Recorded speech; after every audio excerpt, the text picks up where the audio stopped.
The deep-sea expedition ended after one terrifying discovery. The final camera feed showed a steel door standing upright on the seafloor where no structure should have existed.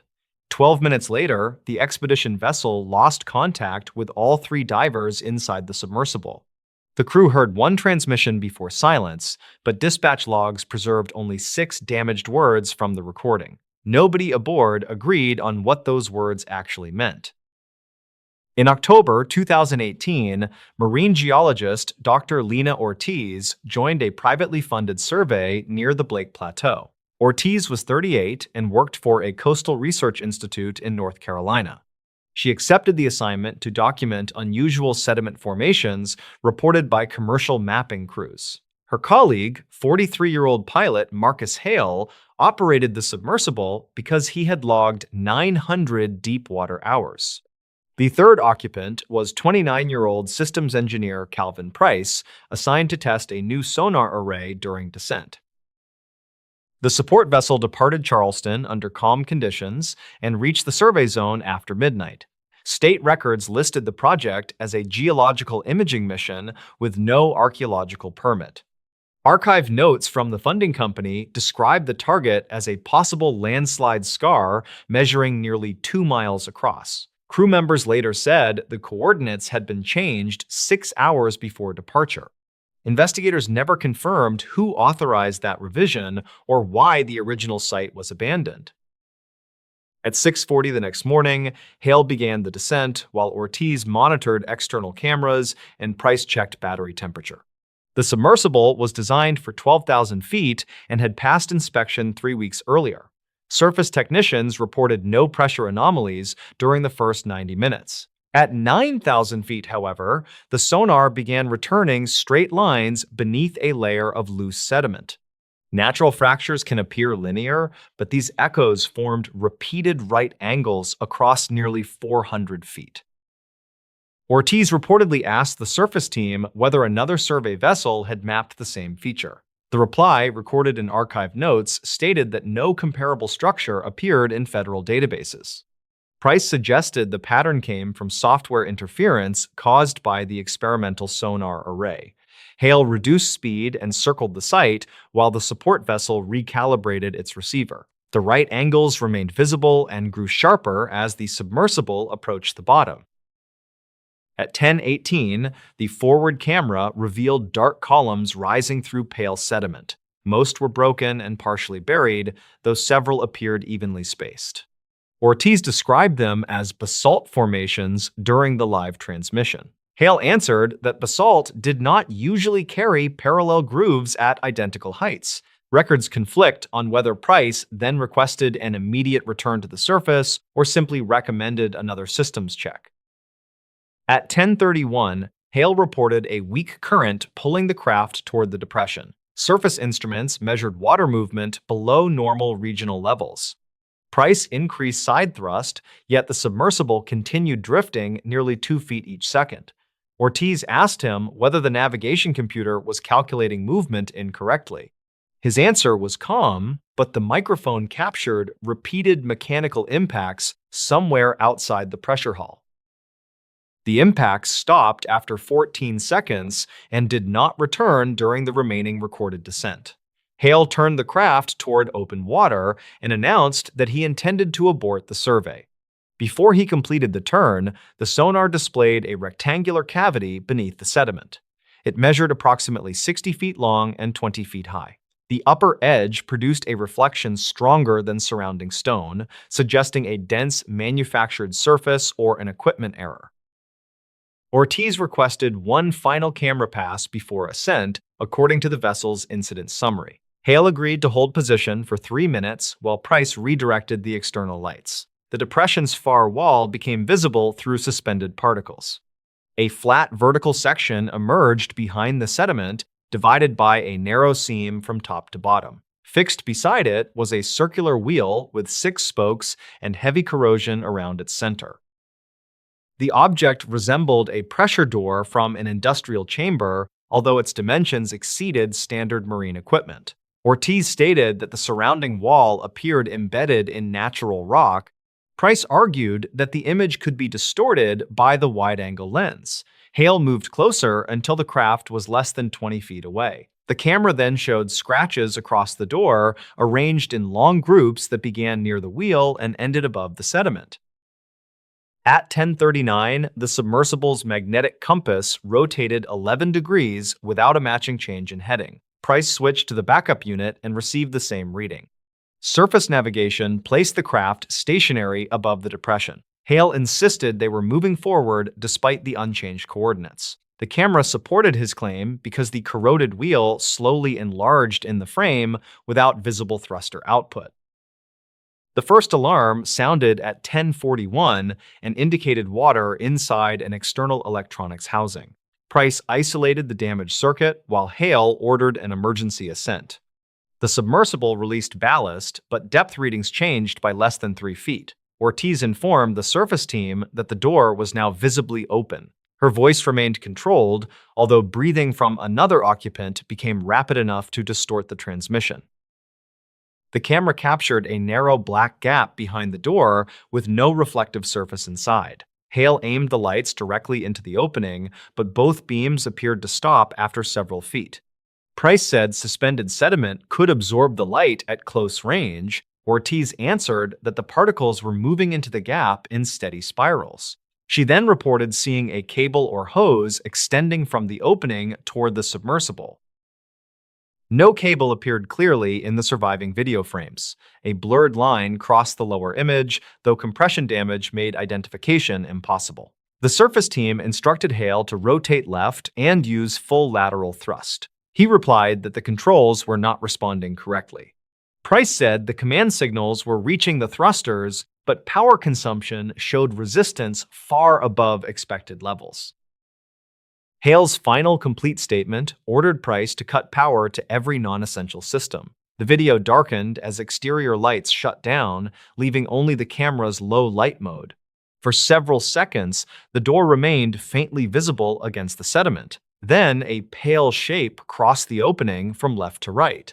Investigators classified it as debris, but they could not identify its size or distance from the lens. The last transmission began with Ortiz saying the wheel was turning without contact. Price answered that hydraulic noise was coming through the hull. Hale interrupted them and asked the surface team to pull the craft using the emergency tether. The expedition had no recovery tether rated for that depth. Dispatch logs preserved 6 damaged words after his request, including what technicians believed were not outside and closed the door. Communication ended at 10:44, followed by a sonar return moving downward beneath the map depression. The support vessel released an acoustic beacon and circled the area for 11 hours. No signal returned from the submersible's emergency transponder. Weather remained stable, and no seismic event was detected by regional monitoring stations. The vessel returned to Charleston after fuel limits prevented further searching. A Coast Guard inquiry reviewed maintenance records, crew statements, and the surviving video. Investigators found no evidence that the hull failed from pressure before contact was lost. They considered electrical fire, navigation failure, and uncontrolled descent caused by trapped ballast. None explained the stationary depth readings or the rectangular echoes beneath the site. The final report listed the probable cause as undetermined equipment failure under extreme conditions. Search teams returned to the Blake Plateau in 2020 and found heavy sediment covering the reported depression. Their sonar showed no columns, no rectangular cavity, and no metal fragments across the search grid. Experts noted that underwater landslides can bury large features within months. Still, the seabed profile looked older and undisturbed, according to 2 independent reviewers. Records conflict on whether the replacement coordinates matched the original expedition site exactly. What remained was a damaged recording, 6 disputed words, and a door that vanished from later surveys. The evidence supports several ordinary failures, but no single failure accounts for every documented detail. Investigators never confirmed that the object was a door, or that anything moved behind it. They confirmed only that a certified submersible descended toward an unexplained structure and never returned. He opened a rusted hatch underwater. Then something moved inside. The camera caught Daniel Voss reaching for the rusted hatch at 30 feet, seconds before the entire wreck shifted beneath him. His partner heard 3 sharp impacts through the water, then watched something pale move behind the opening. Neither diver had planned to enter the vessel that afternoon, and only one of them returned to the surface alone. Daniel was 34, a commercial welder from Tacoma, Washington, who spent weekends documenting abandoned boats throughout Puget Sound. He had joined 41-year-old marine surveyor Owen Pike to inspect a sunken fishing vessel near Whidbey Island. Owen wanted photographs for an insurance dispute, while Daniel hoped to record enough footage for a small maritime history channel. Weather reports showed calm water, moderate visibility, and no warning that the wreck had recently changed position. The vessel was reportedly a 48-foot seiner lost during a storm in 2011, with no fatalities listed. State records described the hull as partially collapsed and resting upright beside a sloping bed of dark gravel. Earlier, divers had photographed the wheelhouse, the broken mast, and several torn nets trapped beneath the stern. None of those images showed a hatch on the starboard side, although corrosion could have concealed its outline. Daniel and Owen entered the water shortly after 2 p.m. from a rented aluminum boat anchored above the marked location. A surface tender named Leah Grant remained aboard because local currents could strengthen without warning near the island. Leah was 29, a freelance deckhand, and her purpose was monitoring bubbles, lines, and emergency radio traffic. She later told investigators the descent looked normal until both bubble trails stopped moving for nearly a minute. At the wreck, Daniel's body camera showed green water filled with suspended silt and fragments of rust drifting like ash. Owen moved ahead with a measuring slate while Daniel filmed sections of the hull for comparison with archive notes. Several panels appeared newly exposed, possibly because winter currents had stripped away mud from the starboard side. Near the keel, Daniel brushed marine growth from a rectangular seam and revealed a corroded steel handle. The hatch measured roughly 3 feet across and sat lower than any access point visible in the original plans. Owen signaled that they should photograph it and continue around the stern without touching the damaged structure. Daniel instead tested the handle with one gloved hand, then used a short pry bar from his equipment pouch. His camera recorded the metal bending inward before the hatch released a dark cloud of trapped sediment. For 7 seconds, nothing appeared inside except black water and strands of decayed rope moving with the current. Daniel directed his light through the opening, while Owen remained several feet behind him near the gravel. A rounded shape crossed the beam from left to right, then vanished beneath a broken internal partition. The image was unclear, but its movement seemed faster than drifting debris and slower than a startled fish. Owen later said he believed the shape was a harbor seal trapped inside the hull, though investigators never confirmed that explanation. Seals were common in the region, yet the opening appeared too narrow for an adult animal to pass comfortably. Daniel leaned closer and struck the hatch frame twice with the handle of his pry bar. 3 impacts answered from somewhere inside, spaced with nearly equal intervals according to the recovered audio. The divers froze while fine bubbles escaped from seams above the opening and rose along the corroded hull. Owen signaled for Daniel to back away, but Daniel pointed toward the darkness and moved his camera closer.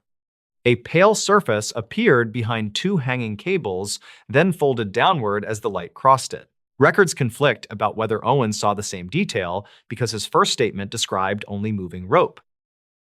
Daniel placed one hand inside the hatch and pulled at something lodged against the lower edge. His camera turned sharply, showing a length of yellow fabric attached to a metal buckle under layers of silt. Owen grabbed Daniel's shoulder and tried to pull him backward while the wreck released another burst of sediment. The entire starboard section shifted several inches and visibility disappeared almost immediately.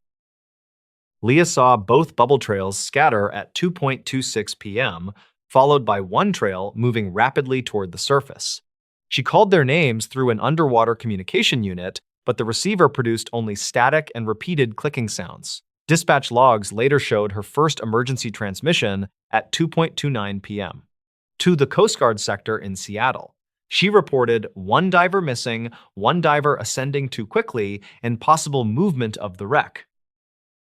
Owen surfaced unconscious less than 40 yards from the boat with an empty reserve cylinder and a torn shoulder strap. Leah pulled him aboard using the swim platform, then began rescue breathing while maintaining radio contact.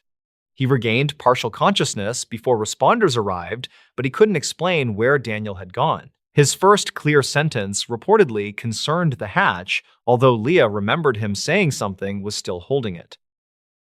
A Coast Guard helicopter and county dive team reached the site before sunset, but currents prevented immediate entry into the wreck.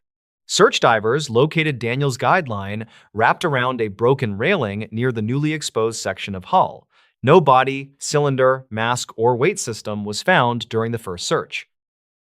The following morning, underwater visibility improved enough for the team to examine the hatch with remotely operated equipment. Video showed the door hanging open and the interior partition crushed against the lower frame. A strip of yellow material remained visible beneath twisted metal, but mechanical arms couldn't remove it safely. Investigators compared Daniel's footage with vessel diagrams obtained through state records and the owner's surviving maintenance paperwork. The rectangular opening matched a freezer service panel added during an undocumented refit sometime before 2004. That compartment had no direct passage to the deck and should have remained sealed after the refrigeration system was removed. Its interior dimensions were large enough to hold equipment, nets, or a person forced through the opening. A county file from 2009 complicated the history of the vessel before its sinking near Whidbey Island. The file concerned a deckhand named Marcus Bell, aged 26, who disappeared after a late-season trip from Bellingham. Crew members said Marcus left the boat during an overnight stop, yet harbor cameras never showed him walking ashore. Police found his jacket and wallet in a locker, but no evidence connected his disappearance to the freezer compartment. On the third search day, divers returned with lifting bags and stabilized the damaged plate above the freezer compartment. They recovered Daniel's pry bar, one glove, and a corroded steel buckle attached to yellow waterproof fabric.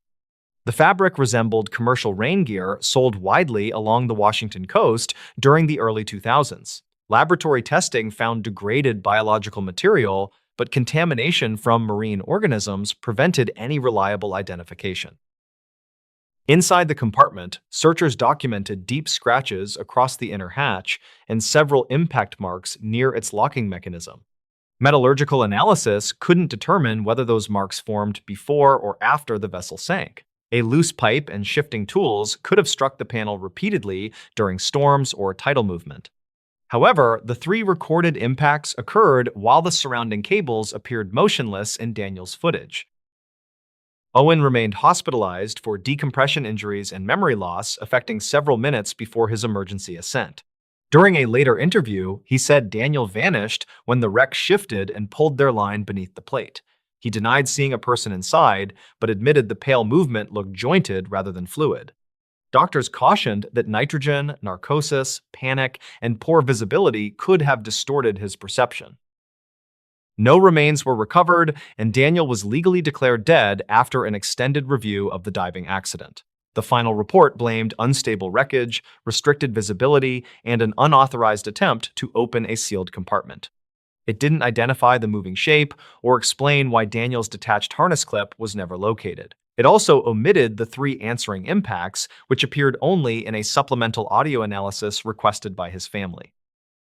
Daniel's final recording ends 17 seconds after the hatch opens, when the camera turns toward the collapsing plate. One frame shows the yellow fabric tightening as if pulled from deeper inside the compartment. The next frames contain only silt, bubbles, and Owen's hand reaching through the dark water. Whether something moved inside the wreck or the wreck itself created that impression remains unresolved. The fishing boat returned alone, with dinner still on the table. At 4:17 on a gray October morning, a fishing boat entered the harbor at Gloucester, Massachusetts, without anyone visible aboard. Its engine idled steadily, the stern light remained on, and 2 plates of food sat untouched inside the narrow cabin. Harbor workers first assumed the crew had fallen asleep below, but the wheel moved slightly with no hand resting near it. By sunrise, the boat had struck the dock twice and both men assigned to it were officially missing. The vessel was the Mrballen, a 38-foot dragger owned by 52-year-old commercial fisherman Daniel Mercer. Daniel had worked the waters north of Cape Ann for nearly 3 decades and reportedly knew every dangerous shoal by memory.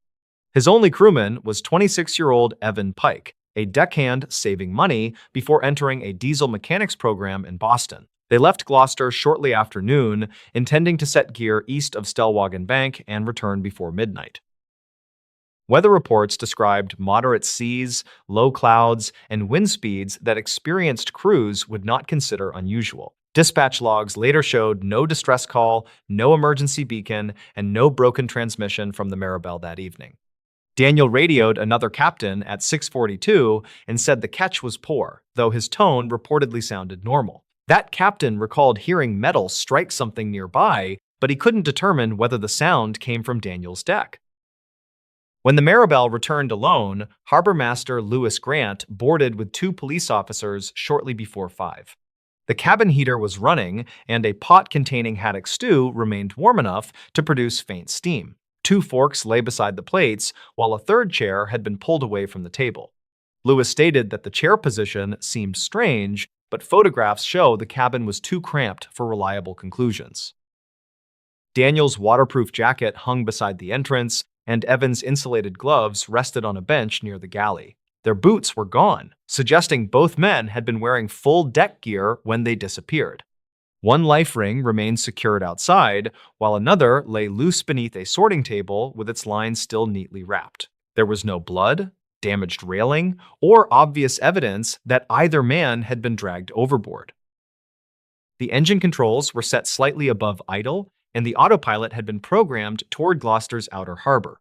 State records show the system was installed 8 months earlier and had passed a routine inspection. However, the magnetic heading saved in the unit differed by 11 degrees from the route recorded on the chart plotter.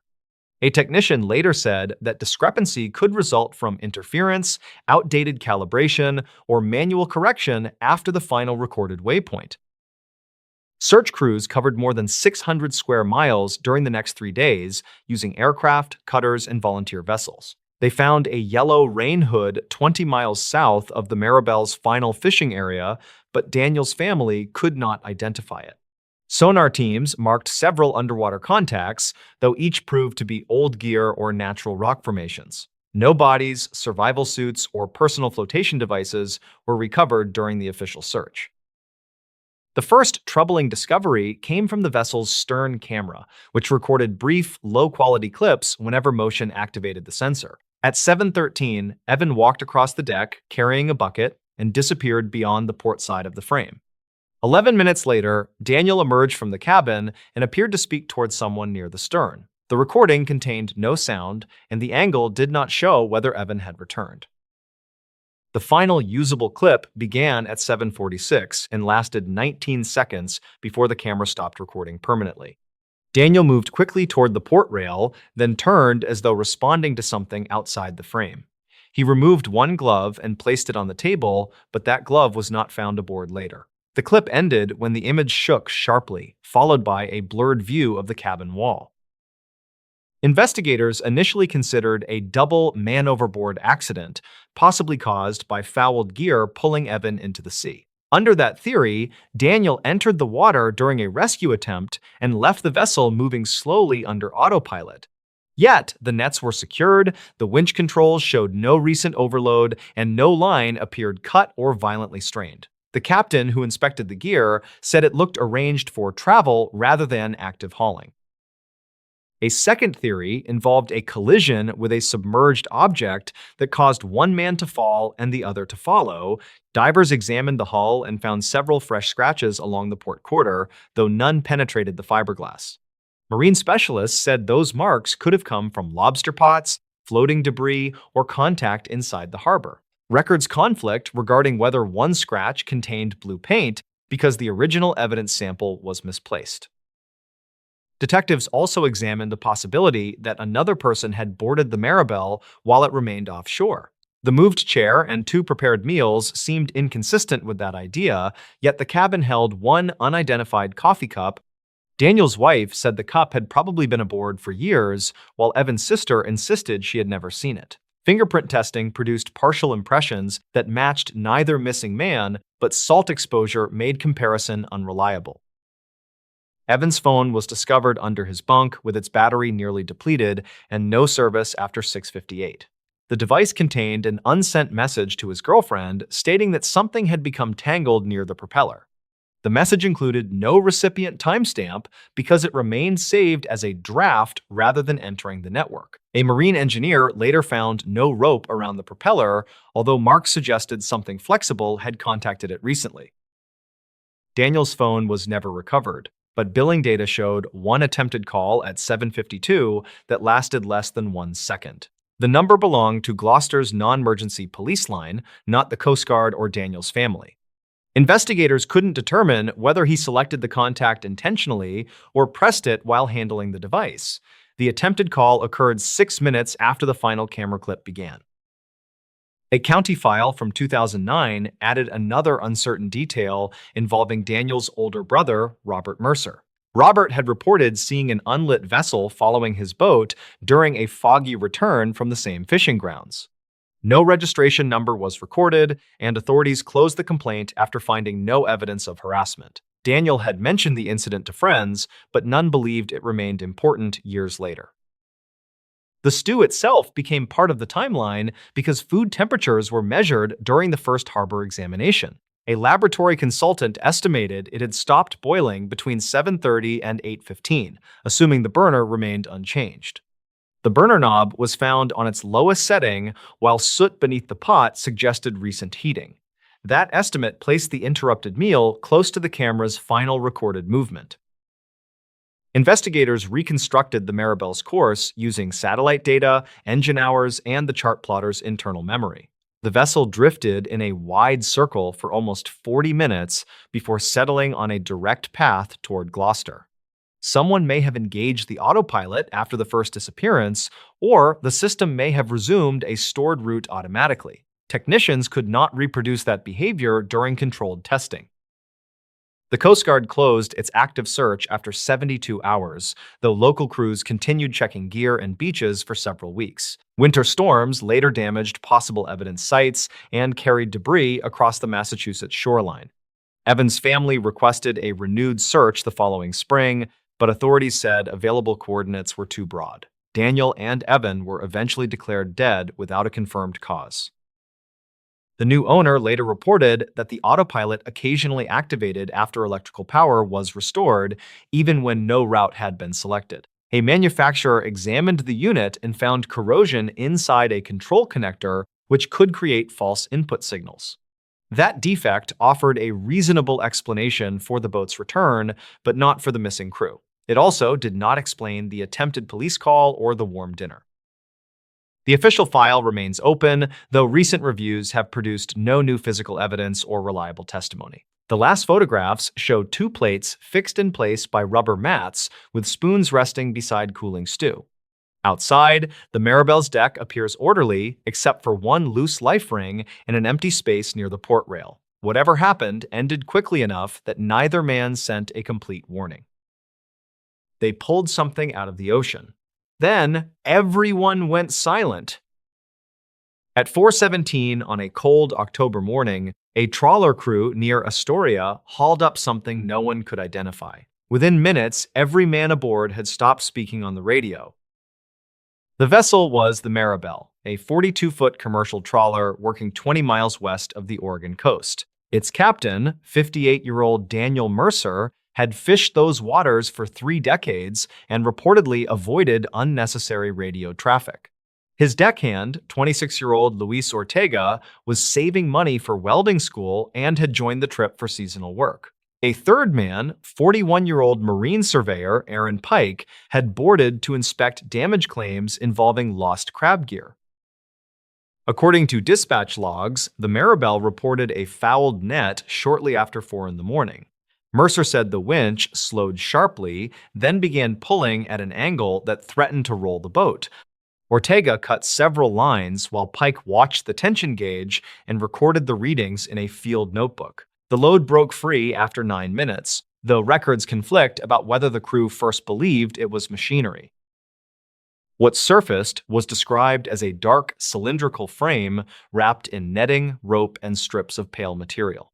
Ortega later said it looked industrial, but Pike reportedly compared its shape to a damaged pressure housing.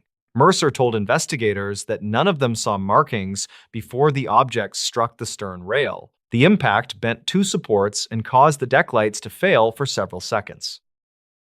When the lights returned, the men stopped speaking on the open channel. A Coast Guard operator called twice and received only engine noise, water movement, and one short metallic sound. The silence lasted 3 minutes and 40 seconds before Mercer answered with an unusually flat voice.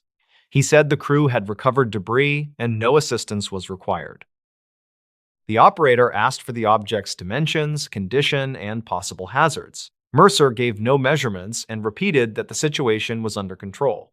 Pike can be heard in the background saying something that analysts later transcribed in two different ways. One version reads, "Don't touch the cloth," while another reads, "Don't cut the lock." At 4:31, Pike used his satellite phone to call a private number connected to his employer in Portland. Company records show the call lasted 52 seconds, but no recording was retained. Archive notes from an internal review state that Pike reported possible government equipment and requested immediate instructions. The same notes claim the company told him to photograph everything and avoid removing any sealed components. No photographs from Pike's camera were included in the later county file. Investigators found 17 images taken before the recovery and 9 images taken after sunrise. The missing interval covered 26 minutes, including the period when the object remained on deck. Pike said the camera battery failed, though technicians found the battery functioning during examination. Ortega gave the most detailed description during his first interview in Astoria. He said the frame held a clear section containing cloudy fluid and several lengths of braided wire. Beneath torn mesh, he saw a pale layered surface that moved when the boat rolled. He didn't describe it as flesh, but admitted it looked softer than rubber and warmer than surrounding metal. At 4:39, another fishing boat named Cedar Wake approached within half a mile of the Mrballen. Its captain, Sarah Holt, told authorities she saw all 3 men standing motionless near the stern. She flashed her work lights and received no signal, though Mercer later claimed he never saw her vessel. Holt also reported a strong chemical odor, but investigators never confirmed any source. The Cedar Wake's radar log showed the Mrballen turning south at low speed instead of returning directly to Astoria. Mercer explained that he wanted calmer water before securing the load. Ortega said the turn happened after Pike found a small metal plate beneath the netting. Pike denied finding any plate and said the course change was entirely Mercer's decision. At 5:02, the Mrballen's tracking signal disappeared for 11 minutes. Equipment specialists later blamed a loose power connector, though maintenance records showed no similar failures that season. During that gap, Holt observed a distant white light moving near the trawler's position. Some locals claimed it belonged to a government aircraft, but no flight record supported that conclusion. When tracking resumed, the recovered object was no longer visible on the stern camera. Mercer said it had shifted below the rail and remained tied outside the hull. Ortega said the crew lowered it back into the ocean after Pike received instructions by satellite phone. Pike insisted the frame broke apart and sank before anyone could secure it. The disagreement became central to the inquiry because the stern rail showed fresh scraping toward the deck, not outward toward the sea. Investigators also found a cut section of orange lifting strap inside a storage locker. Saltwater patterns suggested the strap had been wet recently, though laboratory testing couldn't determine what it had carried. No trace of fuel, explosives, or biological contamination was identified. The Mrballen entered Astoria shortly after 7 under clear skies and moderate wind. Harbor cameras showed Mercer at the wheel, Ortega seated behind the cabin, and Pike standing alone near the stern.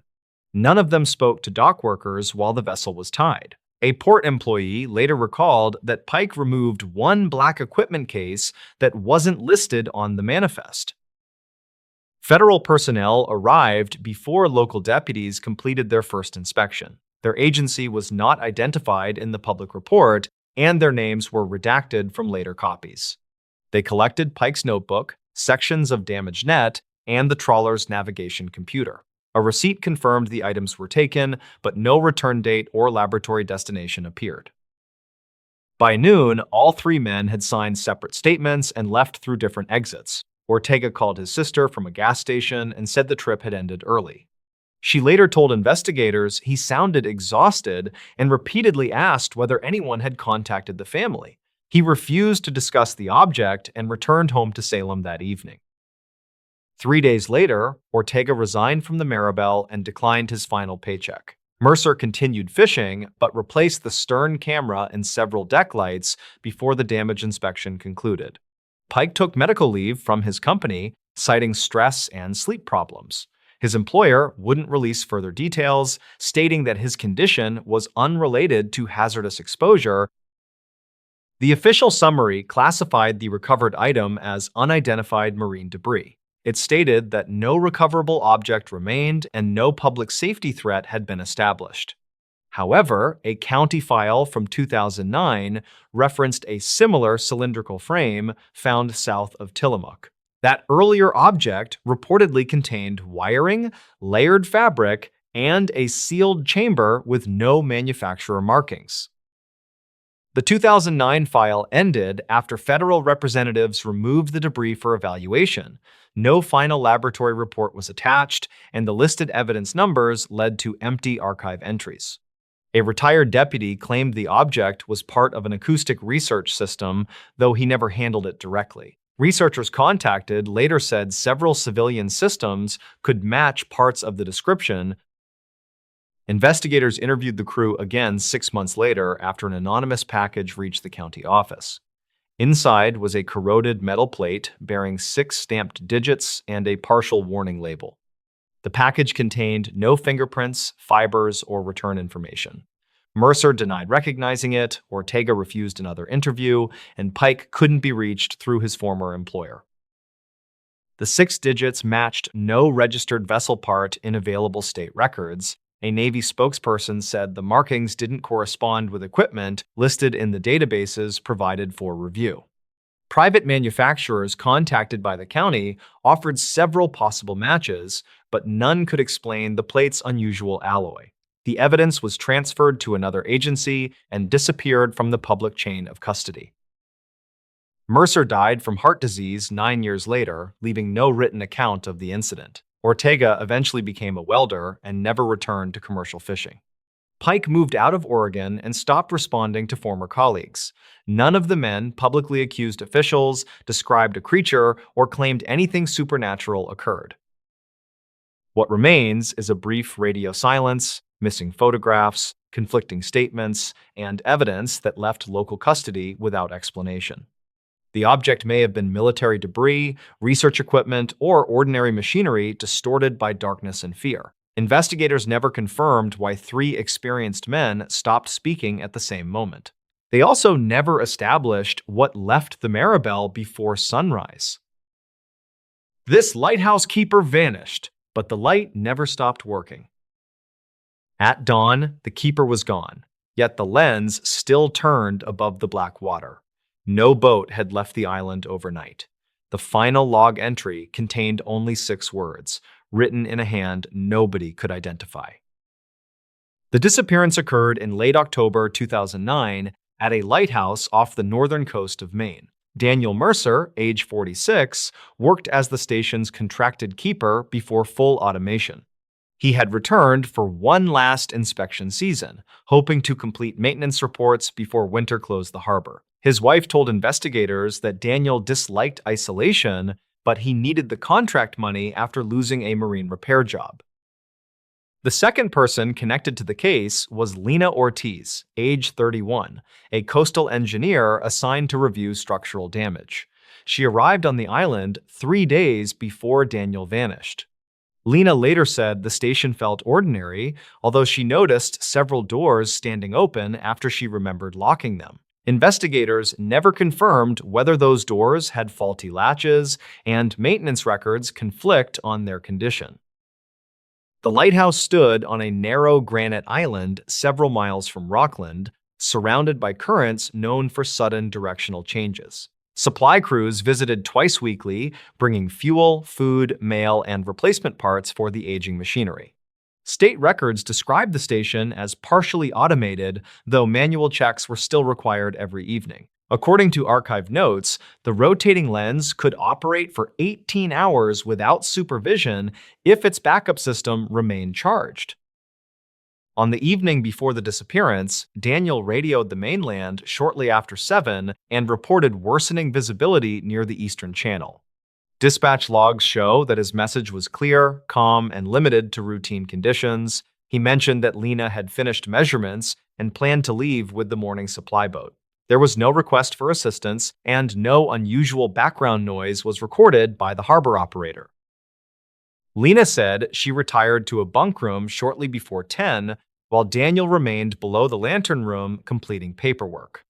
She reportedly heard metal scraping above her around midnight, followed by 3 impacts against the outer wall. Daniel had warned her that loose storm shutters sometimes struck the masonry during strong winds. Weather data later showed moderate gusts, but not the severe conditions expected that night. At 5:30 the next morning, Lena found the kitchen light burning and Daniel's coffee untouched beside the radio desk. His coat remained on a hook, while his boots sat near the doorway with dried salt across their soles. The station's small emergency boat was secured, and its motor felt cold when the crew arrived. Lena searched the storage rooms twice before contacting the mainland through the primary radio. The supply boat reached the island after 8, carrying Deputy Warren Pike and 2 crewmen. Pike, age 54, had served as a Marine patrol officer before joining the county sheriff's department.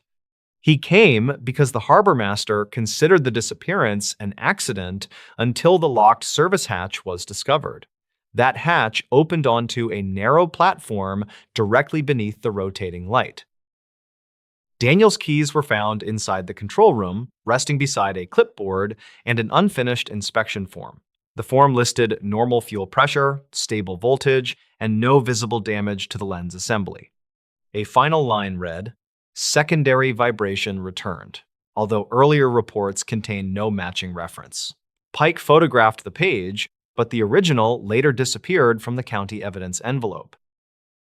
A county file from 2009 states that the service hatch showed no forced entry or broken hardware. Lena insisted Daniel had complained about the hatch sticking during damp weather, requiring pressure from both shoulders. The supply crew opened it easily after Pike removed the interior latch with a screwdriver.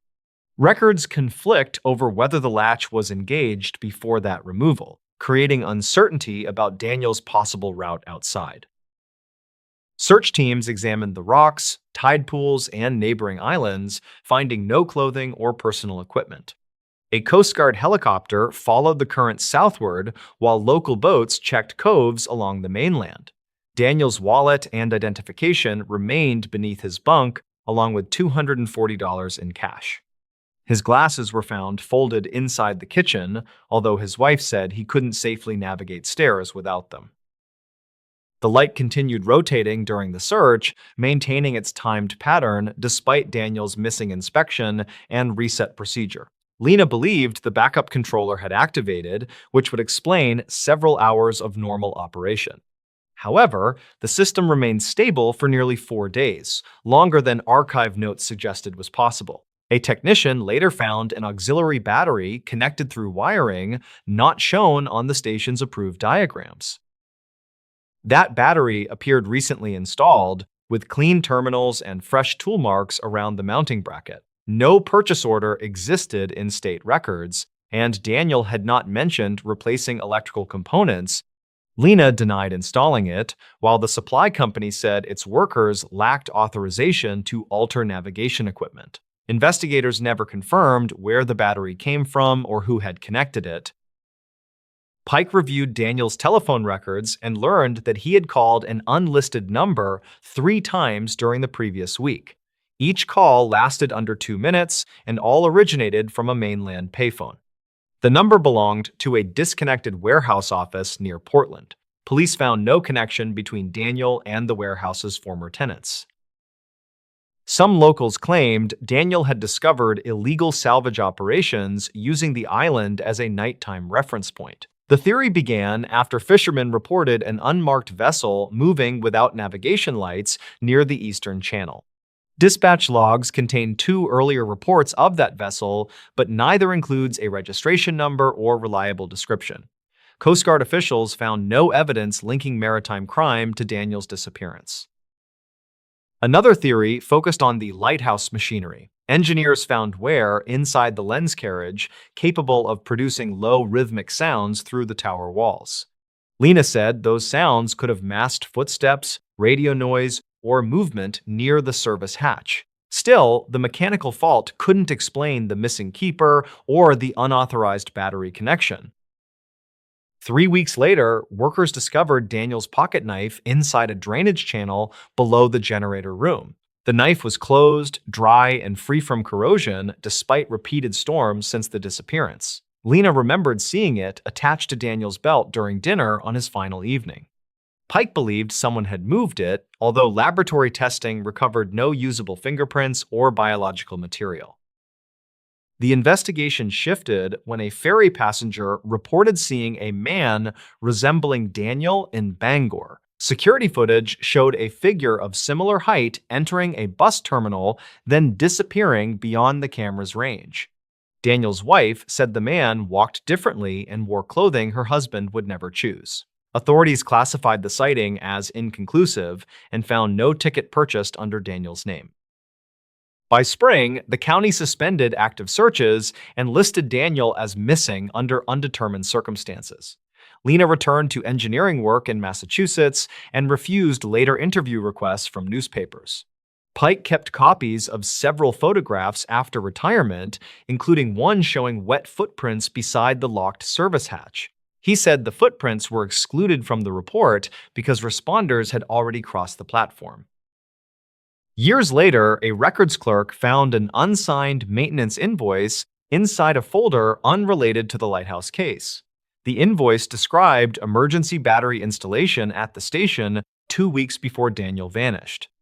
It listed a company that had dissolved in 2006 and included no technician's name. State officials called the document unreliable, although its part number matched the battery recovered after the search.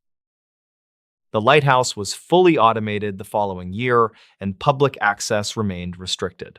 Mariners continued reporting brief irregular flashes during heavy fog, though equipment checks found no repeated malfunction. Some locals claimed the pattern resembled an older distress signal used before modern radio systems. Navigation authorities said atmospheric distortion could create the appearance of uneven timing across long distances. Daniel Mercer was never found, and no court declared the circumstances criminal or accidental. His final paperwork remains incomplete, while the disputed evidence survives only through copies and secondhand descriptions. The light that operated beyond its documented capacity became the case's most repeated detail. It also became the least reliable because nobody could establish when the unauthorized battery was installed or why. They found an empty lifeboat, but the crew never existed. At dawn, rescuers found an empty lifeboat drifting near Cape Ann with warm coffee, fresh blood, and no registered vessel nearby.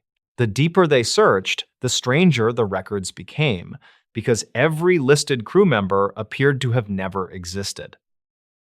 In March 2014, 38-year-old harbor pilot Owen Mercer was guiding commercial traffic near Gloucester, Massachusetts.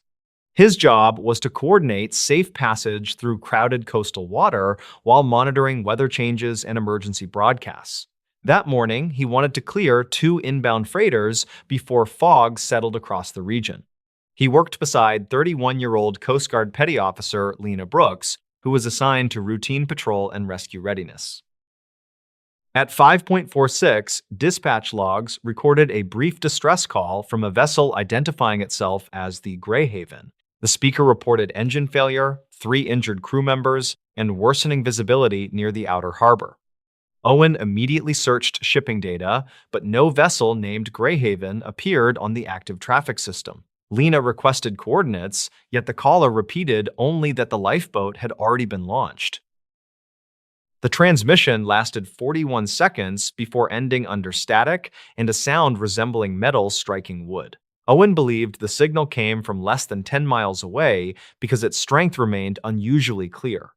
State records later showed no licensed ship using that name within Massachusetts waters during the previous decade. Investigators never confirmed whether the caller used a false identity or transmitted from an unregistered boat.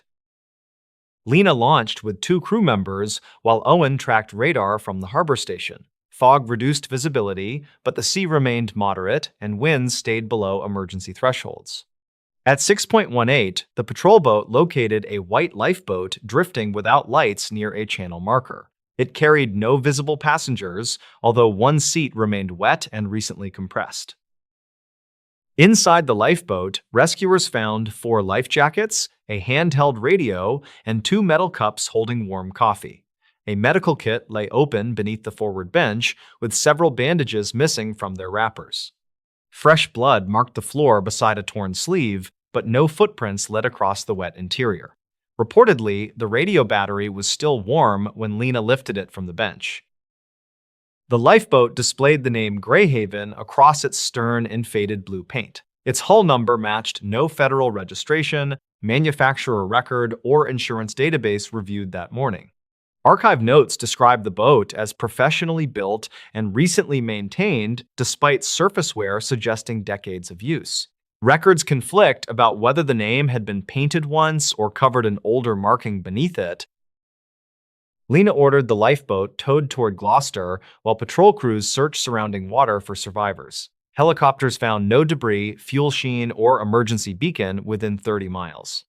Archive notes said the coffee remained warm for nearly 20 minutes after boarding. No officer could explain how long the lifeboat had drifted before discovery.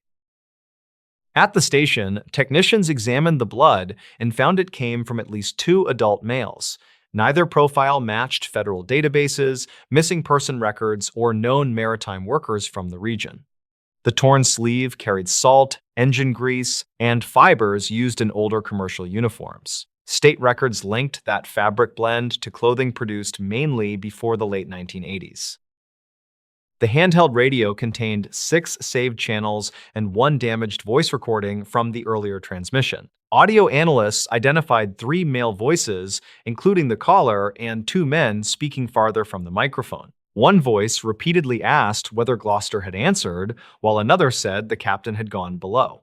Investigators never confirmed any speaker's identity, and no relatives later recognized the voices. The search expanded after Lena found a laminated crew list sealed inside the medical kit.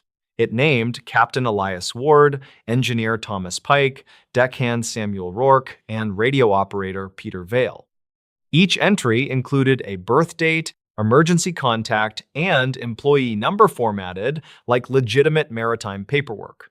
Yet every address led to vacant property, demolished buildings, or locations that never existed. Owen compared the names against tax files, union rolls, and archived shipping records. None of the 4 men appeared in any reliable database, despite listed careers spanning more than 20 years. The employee numbers belonged to unrelated workers in different states. Some locals claimed the names resembled sailors lost in older wrecks, but investigators never confirmed those connections. A county file from 2009 contained one unusual reference to a vessel called Greyhaven. The report described an abandoned storage locker near Rockport containing charts, rusted tools, and photographs of an unidentified crew. Officers closed the case after finding no stolen property or evidence of a crime. The photographs later disappeared from evidence during a records transfer, according to archive notes.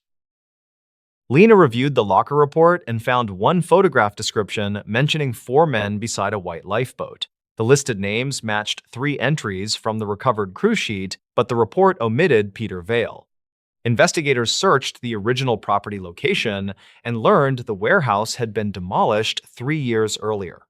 No surviving witness remembered who rented the locker or who delivered its contents. Meanwhile, technicians removed paint from the lifeboat and uncovered another name beneath Greyhaven. The older lettering appeared to read Mrballen, although corrosion had erased several characters near the stern. Federal archives listed a fishing vessel named Mrballen lost near Nova Scotia in 1987.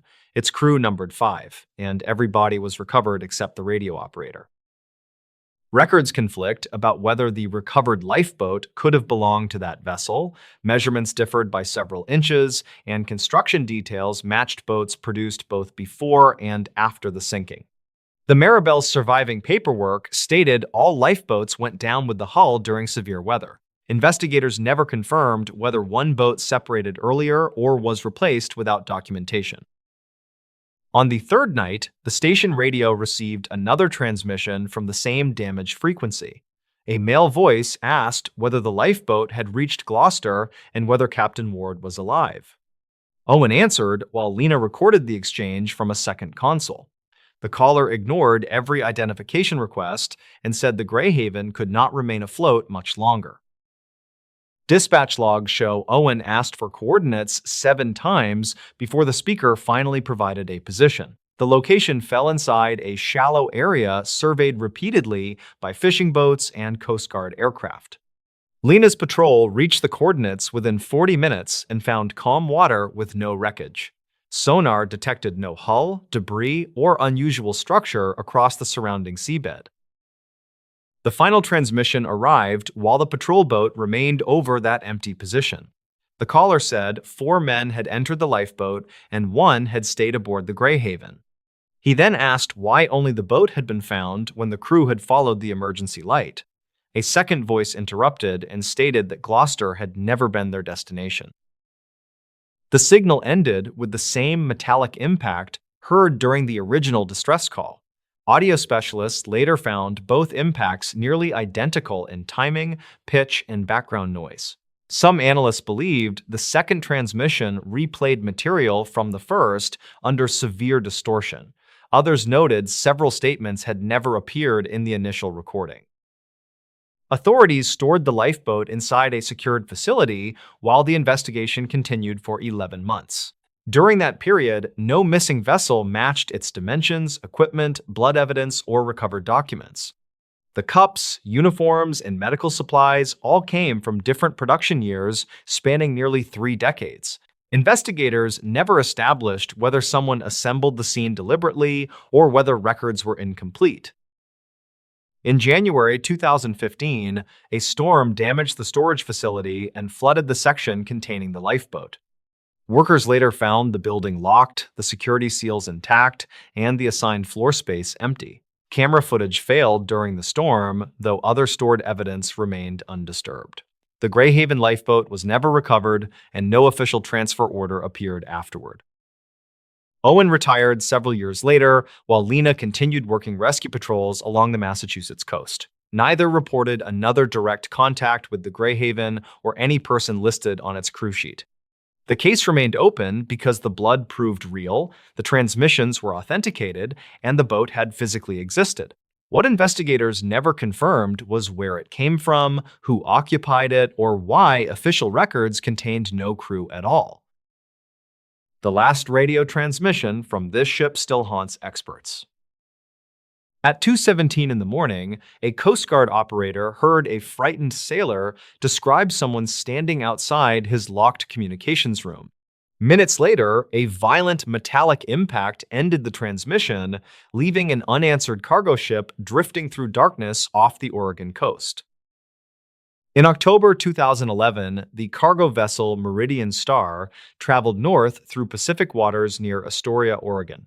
Captain Daniel Mercer was 41, while radio officer Evan Cole was 29 and completing his first year aboard commercial vessels. Their 9-person crew was transporting industrial equipment toward Washington under reportedly manageable weather conditions without documented mechanical concerns. Another vessel contacted Cole before midnight and later described his voice as calm and completely routine. At 1:48, the Meridian Star transmitted a standard position update before continuing north through moderate seas and acceptable visibility. 29 minutes later, someone aboard contacted the Coast Guard and reported several crew members missing from their assigned stations. Dispatch logs described a strained male voice breathing heavily while claiming Captain Mercer was also missing. Several interior doors had reportedly begun locking without any obvious mechanical explanation.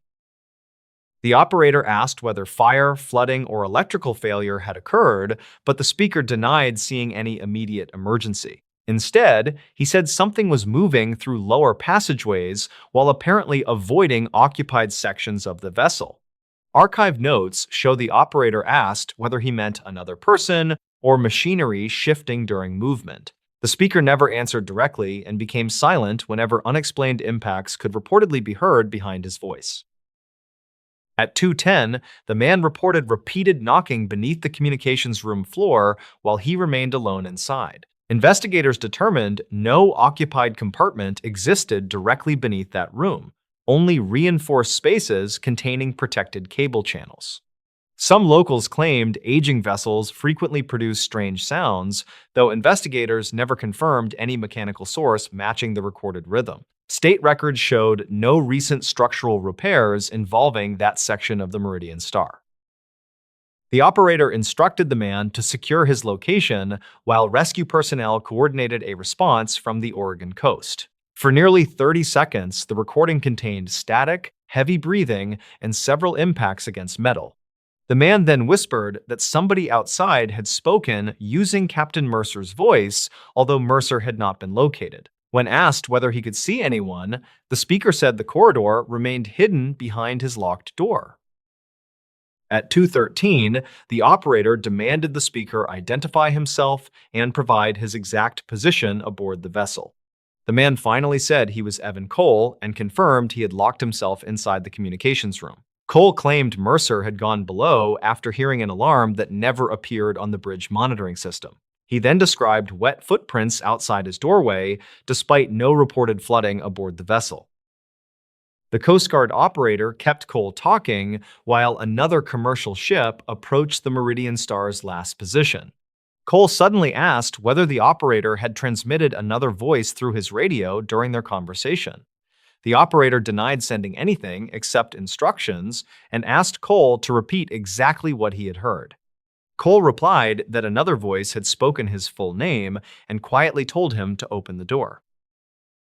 At 2:15, an unidentified sound entered the recording and remained audible for 6 seconds behind Cole's breathing. Audio specialists disagreed whether it represented human speech, radio interference, or mechanical vibration traveling through the metal structure. Archive notes described 3 distinct syllables, while later reports mentioned only an irregular tonal pattern beneath static. Investigators never confirmed that any second person actually spoke during the emergency transmission. Cole then reported that the handle on his locked door had begun moving slowly downward without opening the mechanism. The operator instructed him to find another exit, but only a narrow maintenance hatch connected with nearby equipment spaces. Cole refused because he claimed something was already moving behind the wall and approaching through the structure. For 18 seconds, scraping noises remained audible while Cole stayed silent beside the radio. At 2:16, Cole stopped discussing the door and asked whether rescue crews could see the vessel's exterior lights. The operator explained that the ship remained too distant from shore for visual confirmation. Cole said every exterior light had activated simultaneously, although bridge controls reportedly showed those systems switched off. Another commercial vessel, 14 miles away, later reported seeing distant lights near the Meridian Star's recorded position. Cole's final clear transmission began when he said footsteps had stopped directly outside the communications room. He counted 7 steps quietly before reporting that whoever approached was standing motionless behind the metal door. A low impact followed, and Cole claimed someone had placed both hands against the opposite side. Because the door contained no window, investigators never determined how Cole believed he knew the person's exact position. At exactly 2:17, Cole spoke his final complete statement during the emergency transmission from the Meridian Star. According to archive notes, he said Captain Mercer was outside the room and quietly asking to be admitted. The operator asked whether Cole could see Mercer, but Cole responded that the captain was still somewhere below deck. When asked how both statements could be true, Cole remained completely silent for 4 seconds. A violent metallic noise overwhelmed the transmission, followed by static and sounds some listeners interpreted as distant shouting. Audio specialists cautioned that overlapping frequencies can produce patterns resembling voices where no actual speech exists. The final identifiable sound was reportedly Cole breathing once near the microphone before the transmission abruptly ended. Every attempt to contact the Meridian star during the following hour received no response.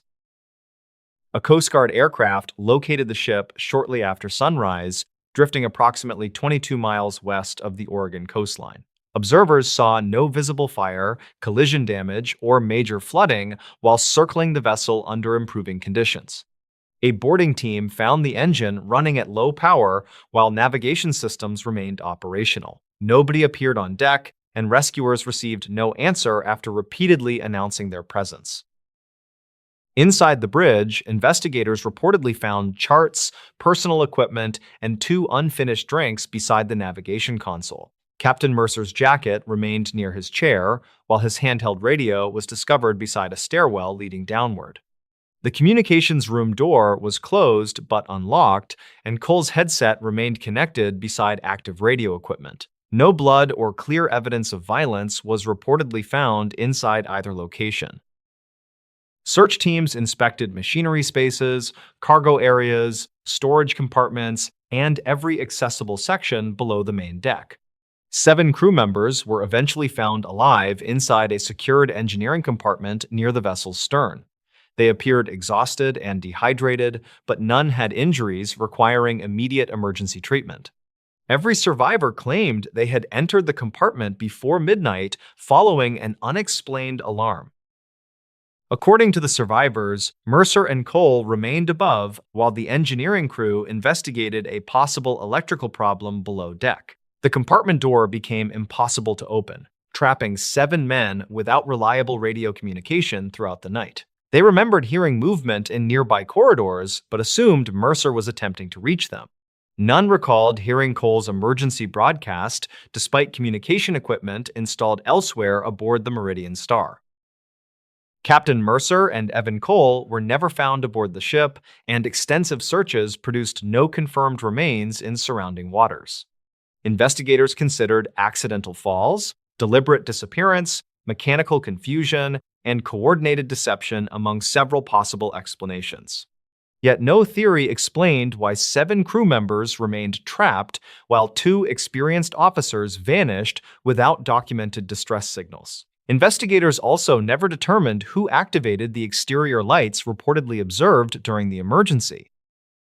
The investigation never established what Cole believed was standing outside his door during the final minute of contact. Experts could explain individual details through interference, structural noise, fatigue, confusion, and psychological pressure during an uncertain maritime emergency. What remained unresolved was the missing captain, the trapped crew, and the abandoned communications room containing Cole's equipment. Mercer and Cole remained listed as missing, with no verified sightings documented afterward. He went missing at sea, then his camera was found recording. At 3:42 in the morning, a rescue pilot saw a camera light blinking inside an empty life raft. Its owner had vanished hours earlier, and the device was still recording the black water behind him. In November 2019, 34-year-old marine photographer Caleb Harlow joined a research charter leaving from Kodiak, Alaska. He planned to document winter currents for a conservation group studying debris movement across the Gulf of Alaska. Captain Nora Vance was 46, a licensed operator with 18 years of cold water experience and no serious incidents. Their deckhand was 28-year-old Miles Trent, who wanted enough sea hours for a commercial license. The vessel North Passage departed before sunrise with stable engines, updated charts, and a forecast describing rough but manageable conditions. State records later showed the charter carried proper emergency gear and passed inspections several months before the trip. Caleb reportedly spent the morning filming drifting logs, seabirds, and low clouds from the sheltered rear deck. Nothing in his early footage suggested conflict, mechanical trouble, or concern among the three people aboard.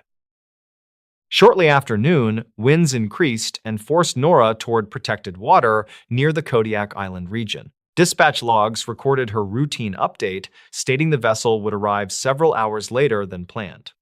Miles later said Caleb seemed frustrated because the changing route reduced access to the current he wanted to film. Investigators never confirmed any serious disagreement, and archive notes described the exchange as brief and controlled.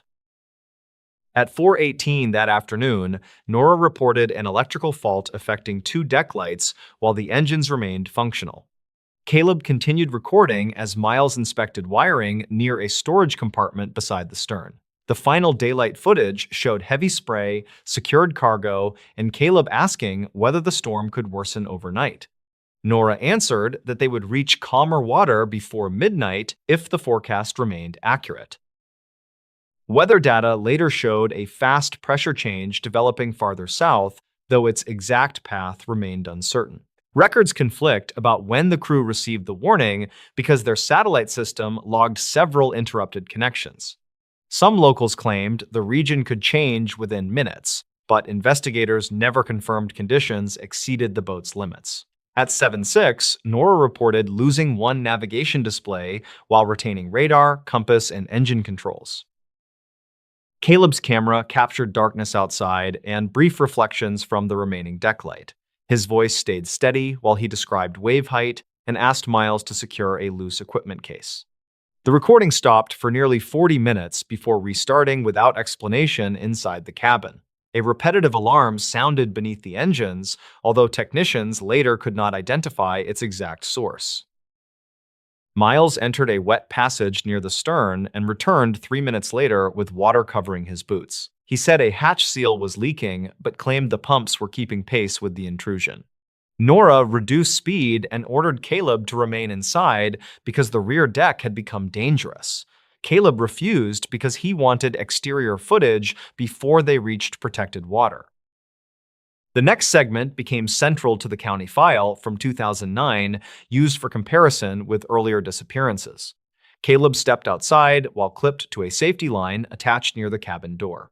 The camera showed waves crossing the deck and Miles crouching beside the damaged hatch. Nora shouted that radar had detected an object moving across their course, though the recording never captured its shape. Caleb turned the camera toward open water and filmed a white light rising beyond the stern. Miles later believed it came from another vessel, while Nora said its movement did not match a boat. Investigators never confirmed the source because no nearby traffic reported passing within several miles. Archive notes mention reflection, emergency equipment, or a damaged buoy shifting in the waves. At 8:26, the camera struck the deck and continued recording sideways through spray. Caleb could be heard asking where Miles had gone, though Miles later denied leaving the hatch area. Nora shouted from the cabin that someone had crossed behind the wheelhouse window. The footage showed only darkness and Caleb's safety line dragging loosely across the deck. Caleb retrieved the camera and found the clip on his harness open without visible damage. He accused Miles of touching the line, but Miles denied being close enough to reach it. Nora ordered both men inside and locked the rear cabin door after another impact struck the stern. Records conflict about whether that impact came from a wave or floating debris. The camera captured 5 knocks against one exterior wall before the pattern resumed from the opposite side. Marine engineers later said loose cables or unsecured gear could produce similar sounds during heavy motion. However, inspection found no detached equipment near either wall when the vessel was recovered. At 10:02, Nora transmitted a distress call reporting flooding near the stern and intermittent steering response. Dispatch logs show Nora gave their approximate position and confirmed all 3 people wore flotation gear. A Coast Guard aircraft launched, though weather delayed visual contact with the vessel. Caleb sealed the camera inside waterproof housing while Miles prepared the life raft. All three reached the raft at approximately 10:21, according to the camera clock and dispatch records. The North Passage remained visible behind them, with one deck light shining through spray. Caleb filmed Nora checking the emergency beacon while Miles held the raft line. The beacon reportedly activated, but its signal appeared several miles from their stated position. The camera recorded the vessel disappearing into darkness rather than clearly sinking beneath the waves. Caleb repeatedly focused on the white light beyond the raft and said it had followed them. Neither companion could see it whenever they turned in the same direction. At 11:03, the raft line moved through the water as though something had caught beneath it. Miles pulled twice and reported resistance stronger than floating debris, but Nora ordered him to release it. The line suddenly went slack, and the microphone captured a sharp impact beneath the raft. Caleb then said someone was standing in the water several yards behind Nora. At 11:18, Caleb stood and moved toward the outer edge while Nora grabbed his jacket. Miles reached for the safety strap attached to Caleb's flotation vest, but a wave struck first. Caleb disappeared beyond the camera frame as the device fell inside the raft. It continued recording Nora and Miles shouting his name into the darkness. Nora activated a handheld light while Miles searched with the raft's emergency line. Caleb answered once from somewhere behind them, according to both survivors and the audio recording. His voice sounded distant but clear enough to identify, then vanished beneath wind and wave noise. Investigators never confirmed how far he had drifted during those seconds. A rescue aircraft located the raft at 3:42 the following morning after detecting its intermittent beacon. Nora and Miles were cold but conscious, while Caleb was missing with his flotation vest and harness. The camera remained active inside its waterproof housing with nearly 4 hours of recorded darkness. Rescue crews searched surrounding water for 2 days without finding Caleb or confirmed debris from his equipment. The North Passage was discovered 8 days later, grounded in a remote inlet north of Kodiak. Its hull showed flooding damage, but investigators found no evidence that it had fully submerged. The rear hatch seal had failed, and steering components were heavily damaged by seawater. State records could not explain how the vessel traveled toward the inlet after the crew abandoned it. Technicians examined Caleb's camera and found no missing files or obvious signs of editing. Audio specialists confirmed his recorded response after entering the water, although they disagreed about its direction and distance. Some locals claimed another voice could be heard nearby, but investigators never confirmed that interpretation. Records conflict because wind reduction software produced different results across several copies. Nora and Miles were questioned separately and gave similar accounts of Caleb standing before the wave struck.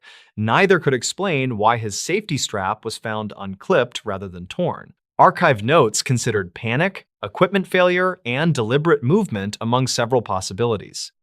No evidence established that either survivor caused his disappearance or concealed information about the final minutes. Caleb Harlow was declared missing at sea, and no verified remains were recovered afterward. His camera preserved the last known record of the voyage and his only confirmed response after entering the water. Investigators concluded that exposure and rough conditions offered the most likely explanation. They never determined what Caleb believed he saw beyond the raft or why the recording continued after he vanished.